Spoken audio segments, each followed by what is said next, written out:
Ya, kita akan kembali terlebih dahulu ya, Gita, melihat situasi langsung dari venue Geraha Sanusi Universitas Padjadjaran seperti apa persiapannya. Nampaknya ini juga sudah mulai prosesi gala dinner sebelum memulai rangkaian debat perdana calon gubernur dan juga wakil gubernur Jawa Barat 2024. Kami ajak Anda pemirsa melihat situasi terbaru dari lokasi seperti apa persiapannya. Nah, ini adalah rangkaian yang biasa dimulai terlebih dahulu, akan ada makan malam bersama antara masing-masing paslon, keempat paslon bersama dengan perwakilan-perwakilannya dan juga pihak KPU tentunya. Iya, tentu saja gala dinner ini tidak hanya dihadiri para 4 pasangan calon, namun juga ada sejumlah tamu-tamu yang hadir.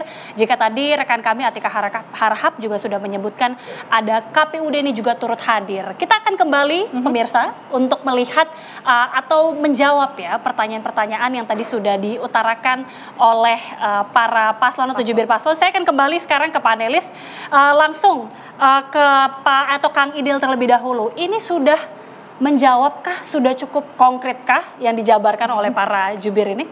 Atau masih belum puas begitu Kang Idil? Ya, kalau soal puas masih memang belum lah. Konteksnya tentu saja masih belum menampakkan fakta-fakta yang harus dilakukan ke depan. Itu pertama. Lalu yang kedua, paling tidak saya melihat ada 4 poin penting yang seharusnya ya disampaikan.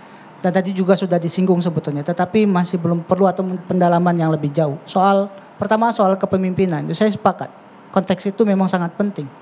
Dan kita membutuhkan pemimpin Jawa Barat yang betul-betul berkomitmen tinggi untuk menyelesaikan persoalan di Jawa Barat. Dari sisi kemiskinan tadi, pendidikan, soal literasi dan lain sebagainya, dan soal digitalisasi dan sebagainya. Yang kedua adalah soal kolaborasi. Saya juga sepakat soal itu. Tapi bentuknya apa? Dan apa yang sebetulnya perlu dilakukan dalam realitas kolaborasi hingga saat ini begitu. Dan yang ketiga adalah soal pemerataan dan inklusivitas. Semua menyinggung soal itu, tetapi harus ada langkah konkret yang tegas dan strategis tentu saja dalam membangun program-program dan kebijakan-kebijakan yang lebih fokus dalam konteks itu. Dan yang terakhir adalah soal ini yang penting juga menurut saya. Kalau kita bicara soal ekonomi digital adalah soal keterjangkauan masyarakat terhadap akses publik dan pelayanan-pelayanan dasar. Kalau keempat ini ada, siapapun dia yang menjadi gubernur dan wakil gubernur, kalau 4 ini memang bisa dilakukan, saya pikir untuk ke depan Jawa Barat akan lebih jauh maju. Amin. PR-nya banyak sekali, ada 4 poin yang kalau misalkan bisa diwujudkan, ini akan mewujudkan Jawa Barat yang lebih baik. Bagaimana dengan Prof. Hasbullah? Silakan Prof. Apakah cukup puas dengan apa yang disampaikan oleh Jurkam keempat paslon? Ya, belum puas ya, pasti. Nanti bagus kita tanya lagi kalau puas. gitu ya Prof. Nah, saya ada satu hal lagi yang saya ingin para jubir dari paslon ini bisa merumuskan atau mungkin nanti bisa dijalankan. Tadi saya sampaikan bahwa Jawa Barat punya keuntungan dari segi akses jalan tol, udah pasti itu economic development. Kemudian 4 universitas besar paling tidak di situ. Tapi perlu disadari bahwa setiap ada peluang besar, manusia ini kan ada yang rakus, ada yang jadi korban. Selalu ada positif negatifnya. Nah, kalau saya lihat Gini Index, ketimpangan ekonomi, Jawa Barat ini punya skor 0,42, nasional 0,38. Artinya ketimpangan di Jawa Barat tinggi. Ya. Kenapa? Karena ada peluang-peluang akses bagus, pebisnis masuk di situ. Tapi ada korban, rakyat-rakyat kecil gampang jadi korban itu ya. Bagaimana nanti sesuai topik pada debat kali ini, para paslon ini bisa menggunakan digitalisasi, ekonomi digital untuk mengecilkan ketimpangan ini. Nah, tentu kalau pakai digital kan kita tahu bisa mengakses asal tadi internetnya bisa merata ke daerah. Tapi internetnya aja juga nggak ada gunanya juga kalau otak manusianya, literasinya dan kecerdasannya kurang. Bakal jadi korban ditipu dengan digital juga nih. Nah, bagaimana ini nanti paslon bisa menyelesaikan itu sehingga kemajuan digitalisasi bisa menjadi positif untuk mereduksi ketimpangan. Sekaligus untuk mengembangkan tadi visi misi yang bagus-bagus itu dari segi visi misinya.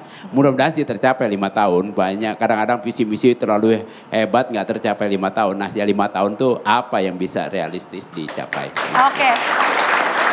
Oke, kita sudah dengarkan bagaimana sebenarnya memang masih ada banyak keresahan, masih banyak PR-PR yang harus dijawab. Kita akan dengarkan tentunya debat pada malam hari ini. Namun saya ingin kembali ke para jubir dan jurkam ketika nanti kita akan mendengarkan gagasan yang akan langsung disampaikan oleh para paslon. Tapi sebenarnya bagaimana sih pembagian dari masing-masing calon gubernur dan juga calon wakil gubernur pada saat pembagian ini nanti?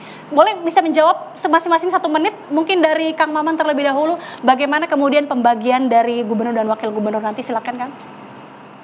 Iya, pasangan bahagia dari awal memang membuat dua nama ini, Kang Acep dengan Teh Gita itu merepresentasikan 2 wilayah yang berbeda. Yang satu lebih fokus kepada pendidikan, fokus kepada kepemimpinan yang kuat, fokus kepada nilai-nilai humanisme dan lain sebagainya. Sementara Gita itu fokus kepada perempuan, anak dan lain sebagainya. Oleh sebab itu poin penting bagi bahagia itu ada satu, akan menguatnya nilai leadership, kepemimpinan. Tidak hanya sekedar pemimpin yang bikin alun-alun, bikin masjid tapi kosong. Baik. Yang kedua, kita akan membuat birokrasi kita bekerja atas nilai-nilai kejawabaratan. Yang ketiga, data fakta. Dan tadi yang betul adalah sinergitas. Bahwa Jawa Barat tidak hanya mengandalkan APBD, tetapi lebih dari itu kita akan membutuhkan bagaimana swasta dan sebagainya bisa bareng-bareng membangun Jawa Barat. Oke, terima kasih Kang. Kami persilakan. Kang Abdi, silakan. Iya, jadi Jabar sendiri singkatan. JJ Wiradinata bersama Ronald. Jadi udah cocok itu. Udah cocok. Nah jadi saya kira begini ya. Kang JJ ini punya program di Pangandaran itu internet gratis.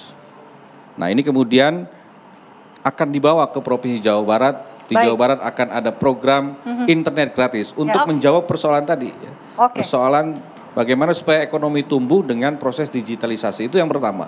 Kemudian yang kedua, ada gagasan dari Kang JJ, bagaimana kemudian memaksimalkan 11 kabupaten kota yang ada di Jawa Barat yang memiliki pantai, yang memiliki laut. Itu akan didorong untuk menjadi tempat destinasi wisata yang kemudian itu akan bisa menumbuhkan ekonomi. Nah sehingga persoalannya adalah persoalan SDM kita hari ini hasil BPS. Hasil BPS itu rata lama sekolah di Jawa Barat 8,83. Terima kasih. Terbatas. Kang Holid langsung. Kang Holid silakan. Oke, pasangan asih adalah Dwi Tunggal ya. Ahmad Saihu memiliki rekam jejak yang panjang di politik.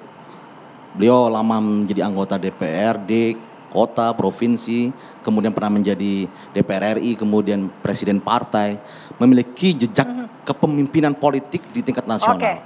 Dan Pak Ilham Habibie memiliki rekam jejak di bidang teknologi, industri. Sehingga perpaduan IMTAK dan IPTEK akan menjadi fokus dari 2 pemimpin ini. Menjadi fokus. Kang Iswara. Terima kasih. Saja, Kang. Ya, kalau bicara rekam jejak, calon gubernur kami, Kang Dedi ini pernah jadi anggota DPRD, pernah jadi wakil bupati, pernah jadi bupati 2 periode, pernah jadi anggota DPR RI. Jadi rasanya sudah masagi itu, sudah hampir lengkap itu jabatannya. Wakil gubernurnya pun begitu, pernah jadi ketua DPRD di Kota Bandung dan pernah jadi wakil bupati di Sumedang. Dan kami sudah berdiskusi dengan Cagup dan Cawagup, mereka sudah berbagi tugas. Ya, alhamdulillah sudah ada kesepahaman sejak awal tentang pembagian tugas di antara Cagup dan Cawagup. Termasuk juga nanti di pembagian beberapa OPD yang akan kita lakukan untuk pendekatannya. Terkait dengan internet tadi, di misi Pak Deddy Mulyadi itu sudah disebutkan bahwa nantinya akan tersedianya internet gratis di seluruh desa yang ada di Jawa Barat. Mohon maaf sekali, waktu sangat terbatas karena sebentar lagi kita akan menyaksikan jalannya debat perdana calon gubernur dan calon wakil gubernur Jawa Barat tahun 2024.